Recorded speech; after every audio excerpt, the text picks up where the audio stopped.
অজু ভাঙের কারণ 7টি।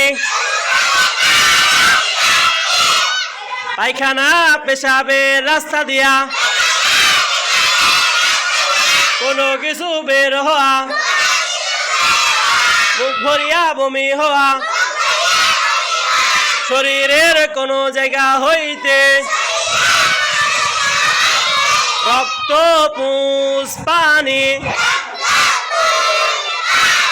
বের হইয়া গড়িয়া পড়া, থুতুর সঙ্গে রক্তের ভাগ সমান বা বেশি হওয়া,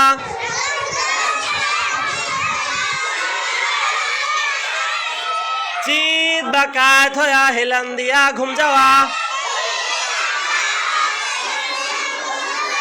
পাগল মাতাল ও অচেতন হইলে